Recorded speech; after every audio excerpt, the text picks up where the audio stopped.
খুলনায় ফের করোনার উপসর্গে বাড়ছে হাসপাতালে রোগীর সংখ্যা। গত 2 দিনে পরীক্ষা করিয়ে শনাক্ত করা হয়েছে 3 জন নারীকে, যাদের মধ্যে একজনকে ভর্তি করানো হয়েছে খুলনা মেডিকেল কলেজ হাসপাতালে। বাকি 2 জন আছেন হোম আইসোলেশনে। ফুমেকো জেনারেল হাসপাতালে পৃথক পরীক্ষায় তাদের করোনা ধরা পড়ে। করোনার প্রাদুর্ভাব নতুন করে শুরু হওয়ার কারণে বর্তমানে খুলনাতে করোনা রোগী শনাক্ত হয়েছে।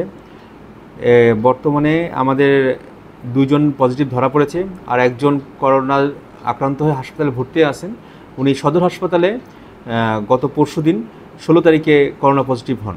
শহরের বিভিন্ন এলাকা ও হাসপাতালগুলোতে অনেকেই মাস্ক পরে চলাচল করছেন, যদিও তাদের সংখ্যা খুবই নগণ্য।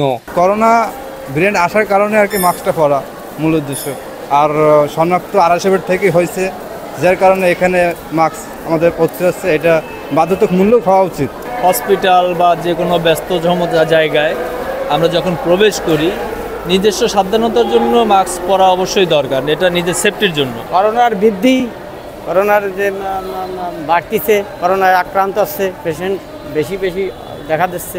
হঠাৎ করোনা রোগীর সংখ্যা বাড়তে শুরু করলেও দক্ষিণ পশ্চিম অঞ্চলের হাসপাতালগুলোতে করোনা পরীক্ষার পর্যাপ্ত কিট না থাকায় অনেক ক্ষেত্রেই সংক্রমণের প্রকৃত তথ্য মিলছে না, এমন অভিযোগ স্বাস্থ্য সংশ্লিষ্টদের। বর্তমানে আমাদের হাসপাতালে টেস্ট কিটের কিছু সংকট আছে। এটার জন্য আমরা স্বাস্থ্য অধিদপ্তরে চাহিদাপত্র পাঠিয়েছি এবং অতি দ্রুত সম্ভব আশা করা যাচ্ছে যে অ্যাভেলেবল হয়ে যাবে, এবং তখন আমরা randomly corona test, rapid antigen টেস্টটা করতে পারবো। তবে খুলনা মেডিকেল কলেজ হাসপাতালে তৈরি করা হয়েছে 40টি কোভিড বেড ও 10টি আইসিইউ শয্যা। বাড়ানো হচ্ছে চিকিৎসা সেবা ও পর্যবেক্ষণ কার্যক্রম। Safayet Hossain Shaon, voice of tiger.